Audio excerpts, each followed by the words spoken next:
Hey folks, I hope you're doing well. I'm over here at the ponds at the moment and have a load of maintenance work to do today. The big one I want to get done is this axolotl pond, because I've just been battling these trees around here for the last, oh goodness, good few weeks now, because all these guys here have just been dropping leaves all over the place. They've been dropping them into this pond here as well, really significantly.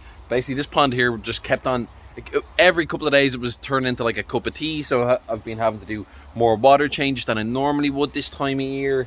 But the fish are all doing great, actually. They're all doing super. But the axolotl, I don't want, it's kind of an odd one. It's like cool and getting free botanicals and none of the leaves are poisonous, so it's grand, but I don't want it building up to like ridiculous levels in there. Dog's delighted with himself down the end. There he goes. But yeah, I just want to make sure that this is all kept super healthy. You can see, because I've had this covered quite a bit, I'll get you in here and show you properly. Some of the duckweed is starting to die back. Don't want that. I want to keep the duckweed going. So I'm going to do a few bits here today, bring you along, and main thing is get it clean, get a bit of a water change done. And the reason I'm doing it today is because it's actually not a bad day. It's up at about 11 degrees. It's probably not going to stay this warm now for the next long time. So while it's a little bit warmer, I'll do that, because this is actually a heated setup, which is a bit unusual for axolotl. But this whole setup is unusual for axolotl. So I'm going to go through it and break it down for you and give you kind of an idea, just in case anybody's interested in doing an axolotl pond themselves. Because that's it. I do love this. It's pretty cool. You chopping wood? You chopping wood? Yep, I'm gonna take that as a yes. My goodness. So this is up on a raised deck. Now this is just temporary. It's here basically as a windbreak at the moment until I can get like the construction all finalized and everything.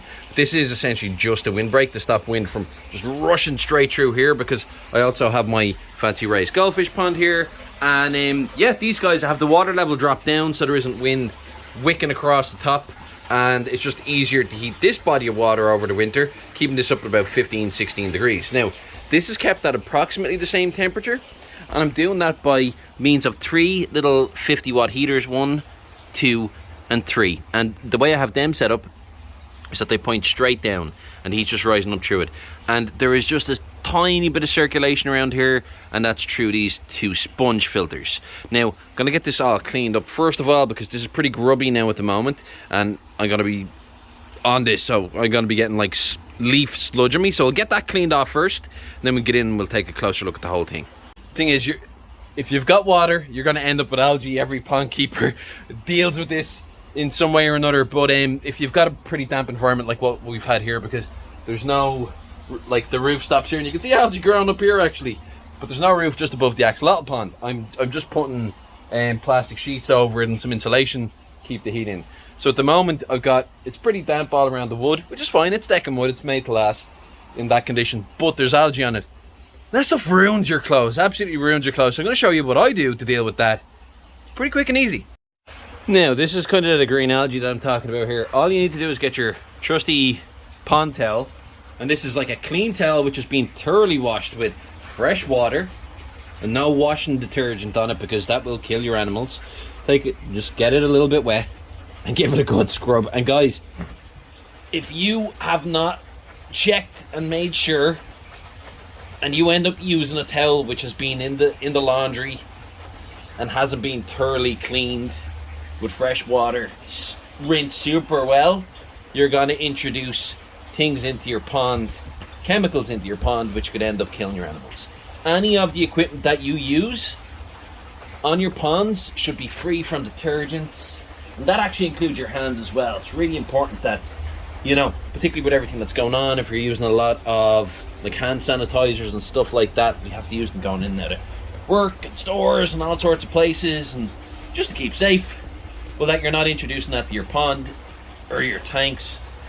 You see there, that's getting nice and bright there now, makes a huge difference. So gonna go all the way around, we'll get that sorted. Another really effective tool you can use here is a new pot scrubber. Just make sure it's a new one so there's no detergents. I just didn't have any here. A towel does the job, just needs a little bit more elbow grease. That is absolutely as much as my back is going to allow me to do of that.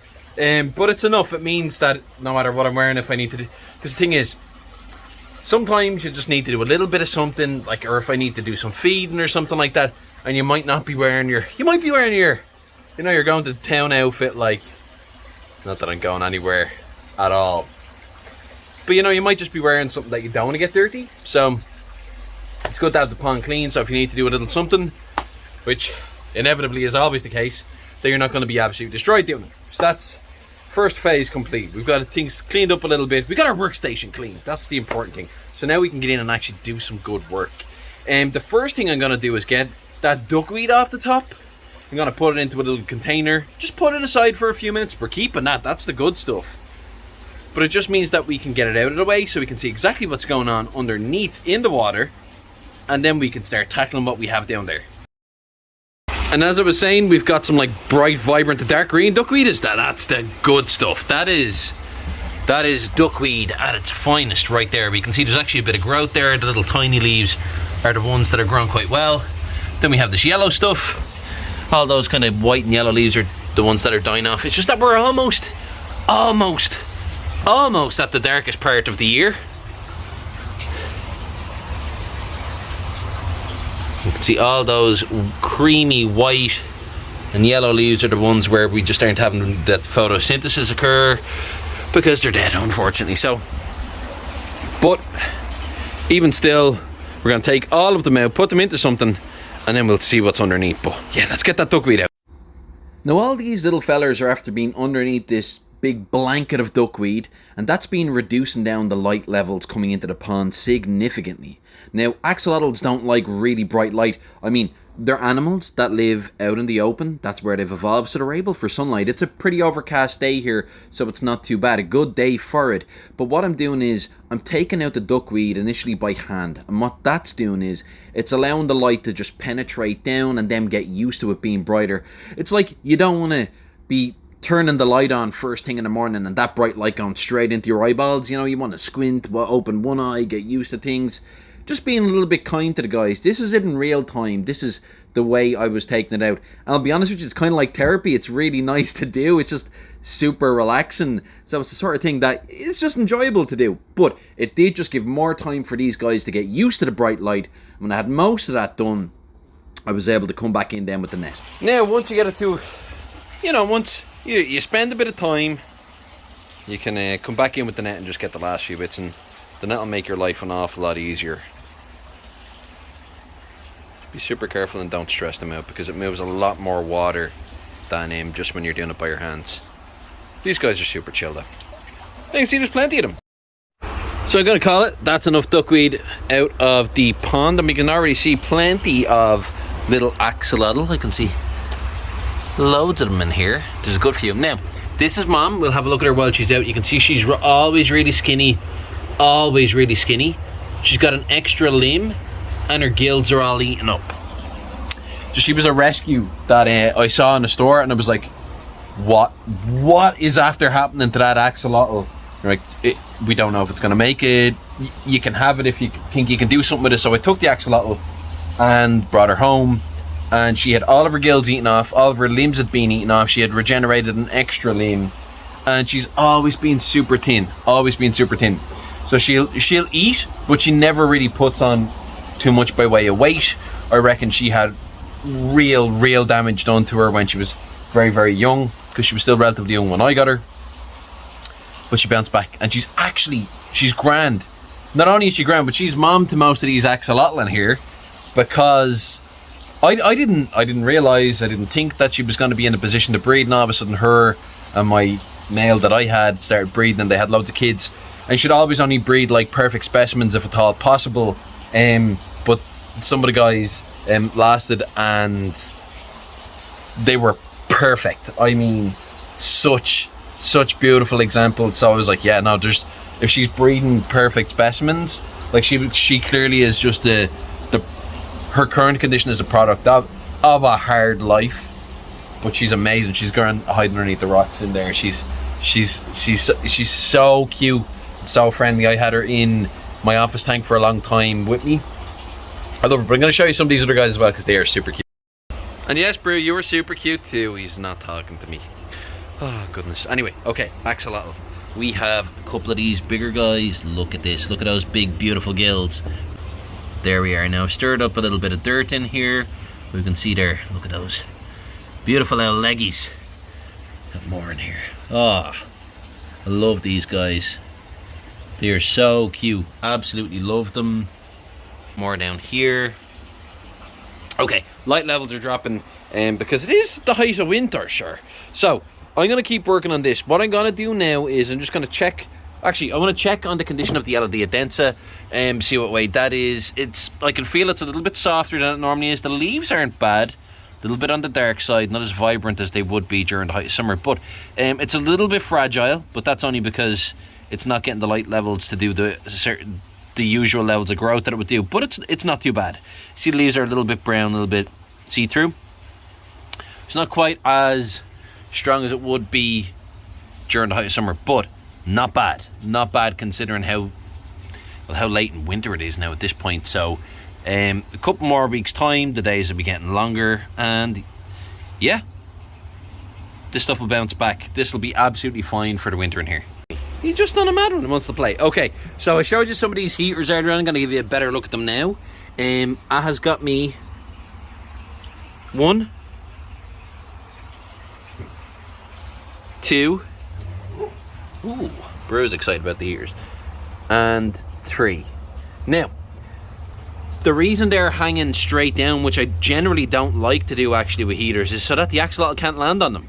Because axolotl will lie and land on pretty much anything. If they were lying at an angle, they could lean against it and hurt themselves. But they're free floating in places where the axolotl could at most bump off them, and they'd have to move away because they'd either drop or else they'd move on. Because axolotl sink, they aren't like fish with a swim bladder that can float up. And so yeah, so it works really, really well. No burns, no issues, no anything like that. So worked out, an absolute treat. But what I'm really here to do is I can see a leaf on his head. Let's see if we can get some focus in. Okay, there's a lot of leaf litter down there. That is what I'm here to... That leaf litter down there is what I'm here to get rid of. That's what we're going for. That's the stuff. So I'm going to get rid of all that now. It's going to stir up a little bit of waste, because some of that will have broken down a little bit already, so it's going to make the water a bit nasty. So I need to be ready to do a little bit of a water change. So what I'm going to do for the water change is do a continuous water change, where basically what we're going to do is we're going to run some water in and some water out at the very same time. The reason for that is because that water is actually heated now at the moment. The water coming in is going to be much cooler. It's only going to be about 10 degrees. So just to show you what this is running at now at the moment, we're 15 degrees, which is a beautiful temperature for these guys. Or 59. So that's good. That's the lid off the axolotls. You giving a good clean? Thank you. The thing is, if I run a load of cold water in here, it's going to shock the axolotl. It's going to shock also the good bacteria that are living in here on the sponges and stuff. I don't want that. That's the last thing I want. So what I need to do is, and I got a cut on top of my head here. Sorry about that. If I shock those and I shock the good bacteria, it's going to set things off here in a way that I don't want to happen. You want to keep everything really nicely balanced. So a bit of fresh water coming in, a bit of old water going out. And as I'm lifting up that leaf litter, like I said, it's going to pull up a lot of the waste and stuff that's at the bottom. So we want that getting sucked out. So I'll start the water going out and I'll start the water going in now. And we'll just get working on it. We'll get rid of all those bits of leaf litter and let's get this thing nicely balanced again. We don't want to do a huge water change. A bit today and a bit tomorrow would be better than a big one today, because it'll, like I said, it'll prevent that water from getting too cold too quickly. And also we don't want just a big change in the water chemistry either. Incremental stuff is always better. Balance. Everything is about balance. We don't want things going crazy. Big changes are always the worst thing that can happen in fish keeping. Usually a big change is what causes the problem in the first place, and then you inevitably have to do a big change to try and get that back. We don't want to do that. Keep things nice and balanced, because we're in control of this situation. That's the whole idea here today, is we're doing this because we chose our time right. We're doing everything in a way that works best for us. So a little bit of a water change, maybe 25-30% to be good, and then I'll be able to do the same again tomorrow. And yeah, things will be absolutely grand. That's going to have this thing absolutely perfect then for the next couple of weeks, because this system doesn't require that much maintenance, because it is a big body of water, which is really nice. Because if you've got 14, 15 axolotl in an aquarium, you're probably going to have to do loads of work on it. But this works really well. The bigger the body of water, the easier it is to keep things clean. Now when you're doing this, you can use anything you want to catch those leaves and put them in. Me, I'm using an old tray here I cooked the chicken on or something like that the other day. That'll do just fine. And basically what you want to do is make sure you're not disturbing the axolotl too much. Inevitably, you're going to cause them a little bit of hardship moving in and around here, but as long as you keep things slow and you don't go crazy, you won't bother them too much. So what I'm going to do is I'm going to start in an area where there isn't too many axolotl. We'll go right in the middle of these guys, and I'm just going to let them know what my intentions are. I'll take up a little bit of this stuff that's down the bottom. Now, what I'm expecting to find down here isn't just leaves, it's a bit of string algae, and I'm going to go through that as well as I'm kind of taking a look at it, just to make sure that there isn't anything like babies or anything like that in here, because these guys breed regularly. Yeah, I can see. That's what we're looking at here now at the moment. Look your eyeballs on this. We've got string algae and we've got leaves. Got some snails and stuff in there as well. So I'll make sure I'm throwing this somewhere that I got a couple of bits of areas with water and stuff like that that can break down by itself, or a compost pile or something like that. And we'll keep going at that. We'll just work our way around here and we'll get most of that stuff out while that water change is going on. And I'm going to give you a closer look at that water change now in just a second as well. We've got some little branches and stuff. Yeah, that's the good stuff. That's what we're going for right there. That won't benefit anybody staying in this pond. So I'm going to get stuck in. Whew. Yeah, and you know, as you take it out, you can smell it. It doesn't smell great. Oh, that's the first one I've upset. Sorry about that, buddy. I was on the cards. Couple of little bubbles coming up. That's from little bits of waste that are breaking down.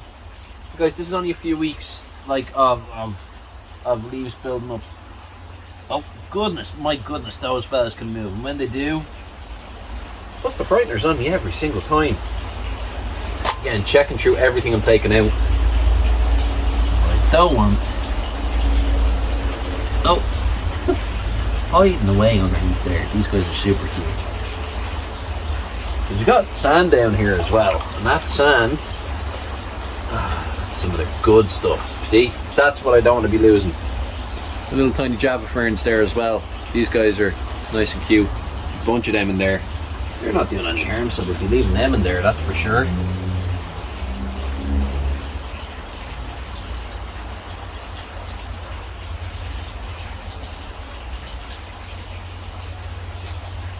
Bear in mind, I think these leaves you're moving, they're big. They could have an axolotl underneath them, using it for cover. Like this stuff here. So I'll leave that for a few minutes. Work around these guys. Yeah, I'm going to keep going at this. And yeah, we'll make sure that water change is doing its business here now as well. That we know that there's a bit of waste here to get out. Super simple setup, guys. I got my water coming in here and I got my water going out there. So as I'm working around here in the middle, it's pushing clean water through, and any of the waste water that's being pushed out is being pushed out and siphoning out that side.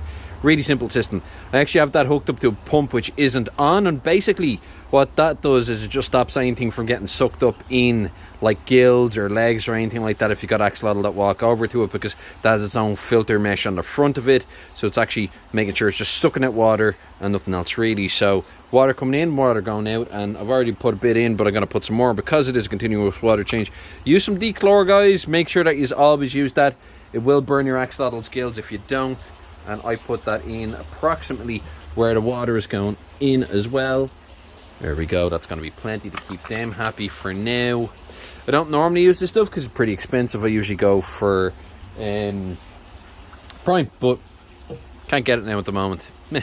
So yeah, that's what I'm going with. So I'm going to keep on going, get more of this stuff here out, and we'll get this nice and clean before it gets too dark. And it's just a case then, it gets stuck in, go around, get as much of this out as possible without disturbing the guys. And there wasn't tons in here, but you know, it just needed to be got out. So spent a bit of time, went through all the nooks and crannies, and got out as much of this gunky leaf litter as possible. So here's a look at what we're after pulling out. We got some leaves which are obviously just after falling in, and we got some leaves that have been kind of caught up a little bit underneath in what you're looking at here is string algae mixed with sand, mixed with decomposing leaves. Now most of the sludge stuff is actually just the string algae and sand, but they're the leaves. It's because I lost quite a bit of the sand doing this. But what I'll do is I'll come back in with some fresh sand in a couple of weeks time, after, because I'm going to do this 2 or 3 times, get absolutely everything out to get this perfect. And then yeah, that'll, you know, I won't get anything like this next time around. I'll probably just get a couple of small bits, but I'm going to just reduce down the water flow going into maybe about 1/3 of that. And I'm going to make this a much slower water change now. The reason I like using the little filter that I'm using, and I'll show you that here, will come up. It's just one of these little filter blocks, is that I can vary the amount of water that's going up through that. So and it means then it's not on, it's not plugged in or anything like that. It's just regulating the amount of water that's going in or out. So I'll get that sorted now. I'll slow this all down, and over the course of the next maybe 2 hours, 3 hours, this is going to be nice fresh clean water. Brew's got a stick, which I think means he wants me to light the fire for him, so we'll do that in a moment, and that'll get me warmed up, and it'll get Brew warmed up. My goodness, he is a crazy boy. But unfortunately, this is like 40 million miles from the pond, so I'm gonna go and hopefully that's right. We'll go down and check.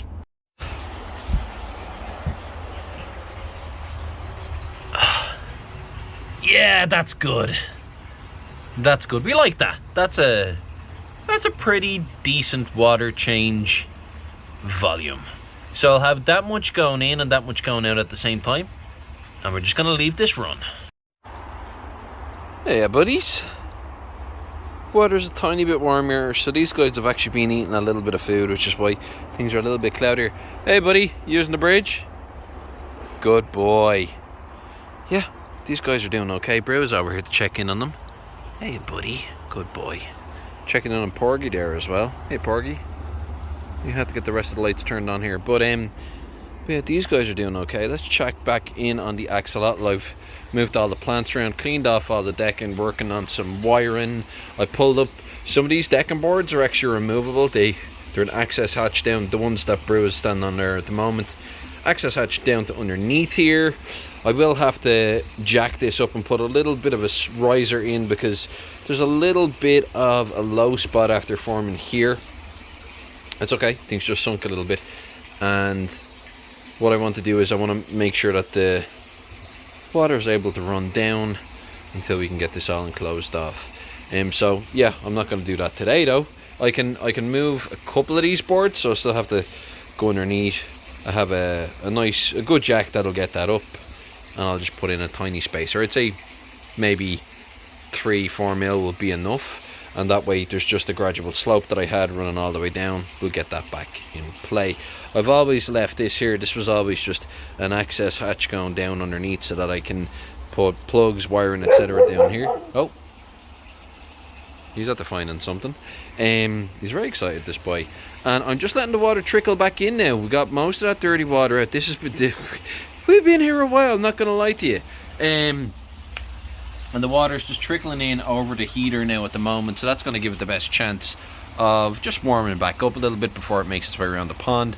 You don't want to, when you've got heaters in a pond with a plastic liner, a couple of things you need to be careful of.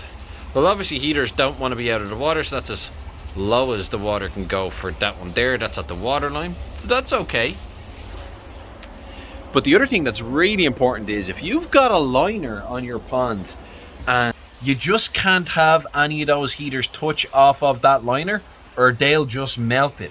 I mean, it will take them seconds to just get straight through that, because the thing is, the water's going to cool them down really significantly. But if they actually, so you can have them really close, but if you have a contact point, it will just melt straight through it.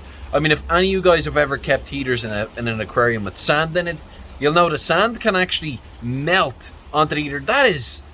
That's extreme temperatures that's causing that. So a little bit of rubber or a little bit of liner like that just won't last any amount of time. So you do need to suspend your heaters and have them floating in free space. They can't be in contact with any part of your pond liner. They aren't pretty, but they were my simple fix. I was originally using these guys here, which the hose is now on, but I ran out, and then I went and I got these instead. Now there's going to be a lot of work done on this pond. Oh, and that's just one of the metal tabs that was on it. There is actually another one there as well, but I just wanted to give it a little bit of extra space away from each other. No point in heating the one area too much. Axolotl all seem happy enough. They're all fine. I'm going to get the duckweed back in now. Give them that, like, things are a little bit darker again, but I'm going to give them that little bit of duckweed back because they do like being able to chill out, hide underneath there. And I might rearrange some of these plants. We'll make some changes and just, yeah, do a few little bits and pieces here, and we'll get this all sorted. I did need to be able to open and close this on the daily, so that's why I didn't have anything there, but I think I might move this guy over here. It's pretty, oh, the leaves are going. I love this. This just is beautiful all year round. The leaves at the moment are just about ready to go. Some of them are gone already, but all year it's got these beautiful stems. What are we looking at? We're looking at a Acer Conspicuum Red Flamingo. Originally $39.99. It was quite a bit smaller when I got it, but nice tree. Love it. I'll take that off at some point, but I just never remember the names. So yeah, I'm going to let this run. We'll get the duckweed back on it, and then we'll see how everybody's getting on at that point. We're almost there now.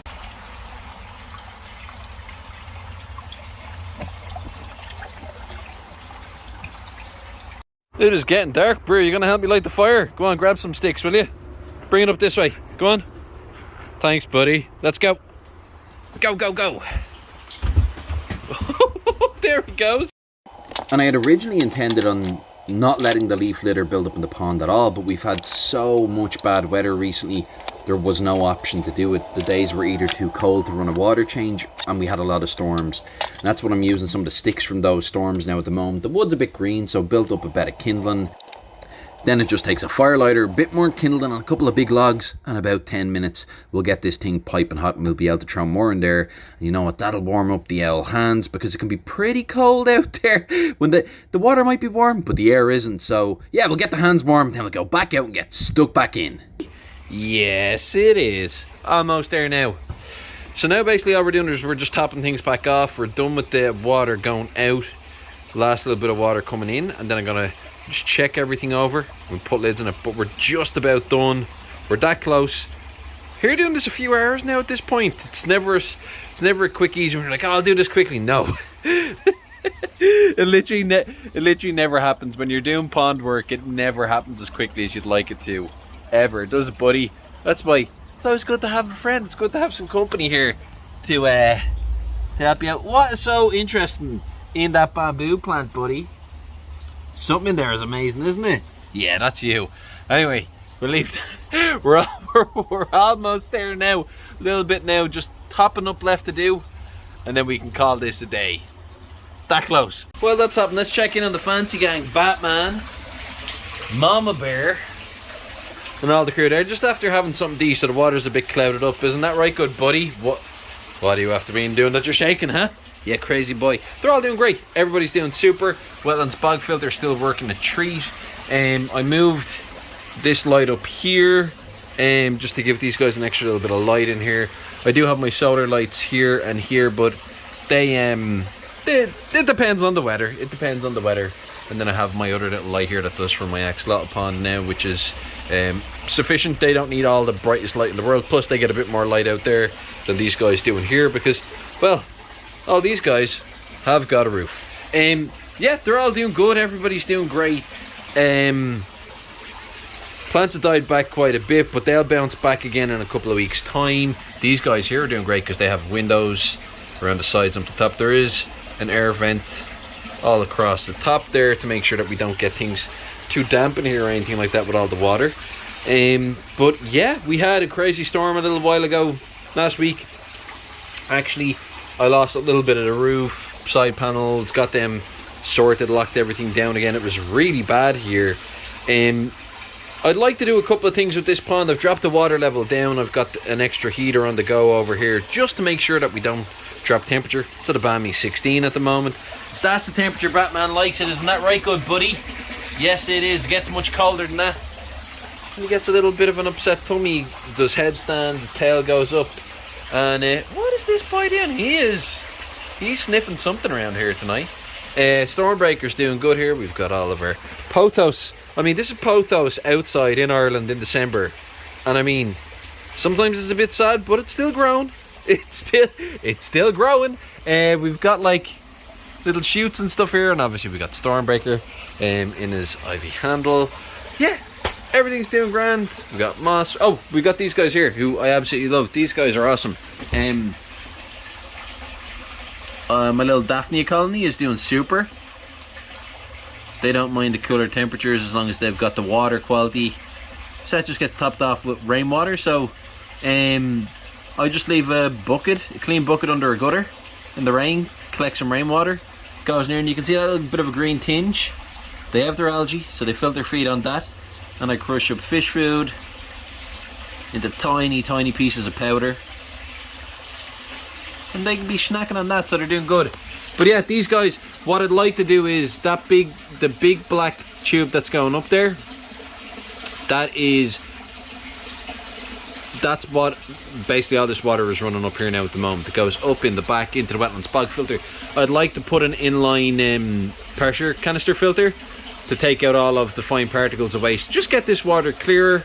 I mean, it's not dirty water, but because there's so much feeding going on, they tend to cloud up the water, and it gets caught up and used up by all of the little guys, all the little critters living up here. I'll show you those guys now. It gets used up by all them. And in the morning, usually it's an awful lot clearer because it's been just doing its thing overnight.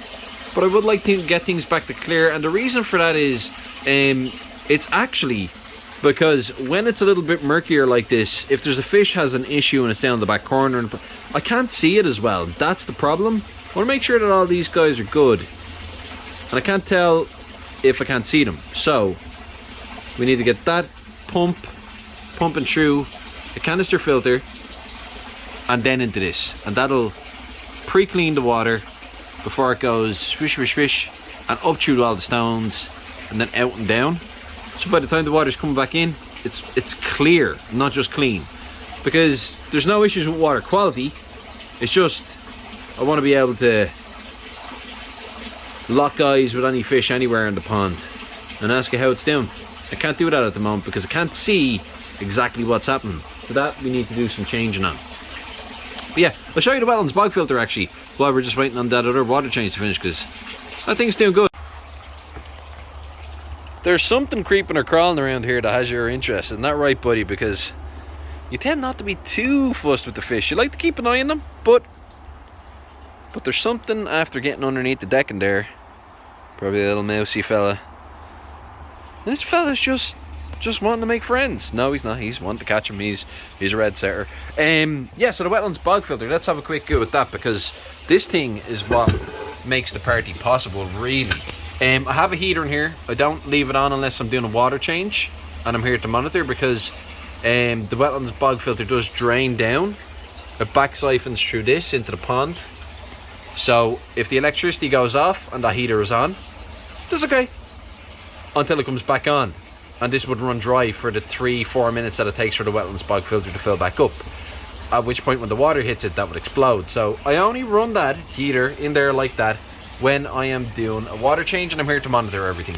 But yeah, oh, we can see I'm after frightening a few of these guys off there. Those little guys, if I just do a little bit of tapping, we can see some movement. They're the isopods. They're the little roly-poly buddies that keep all that stone super clean. Because I mean, these goldfish out here, they be pooping. They be pooping lots. So I mean, they're what keeps the party going. There's actually little leeches in there as well, some snails. There's a little wren, a little bird. I call him Kylo. He comes in here and he goes around every day and he swims around there eating them. But like, I mean, he's having no impact on the numbers in there at all, because they're living in and out all of the stones. But they're doing great. The reeds are doing super. All of my iris finished flowering and died back. Didn't get as many of them this year as I was kind of hoping, but I'm not surprised with having that roof overhead. There is that little window that they're all grown up towards, but that's okay. That's okay. And they were flowering in a beautiful red colour. Avocados are still on the go absolutely everywhere. We got avocado,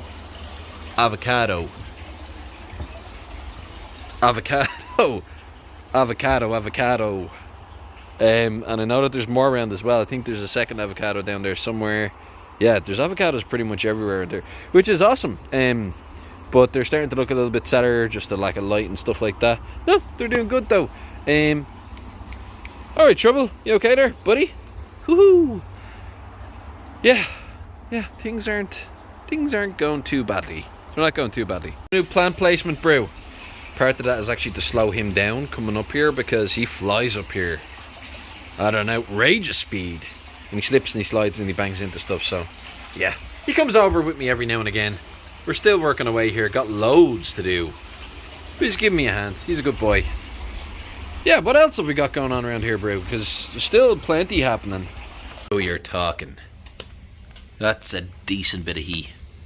Sometimes it doesn't even matter if the wood's wet once you get it all set up. She'll burn. Better than nothing. The oven is heating up here now as well. So this does have an oven built in. Super handy. And yeah, that'll hop up to 200, 250 now pretty quickly. We got stove fans. They work a treat. Whoo! All topped off. We'll get that hose out there now. Try not to pull all the plants over as well.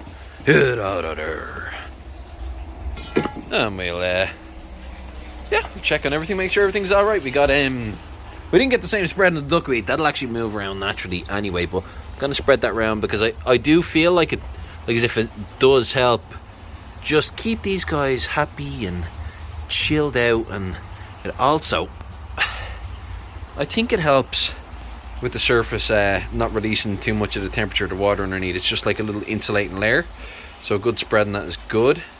We got bubbles coming up there, bubbles coming up there from the 2 air sponge filters. They don't suck in lots of waste or anything like that, they just provide biological filtration, so that's good. And they're about raised up a little bit, so they don't actually deal with any of the heavy waste. This is full of isopods, worms and snails, just like the other setups that I have. So they help break down the waste, which is super handy. He's just really onto something this evening. What is it, buddy? Something, anyway. Good boy. He's a great boy. But I think all that's really left for me to do now at this point is put the lid back on and, yeah, wrap things up for the evening. Might give him a little bit of a snacko. That's it.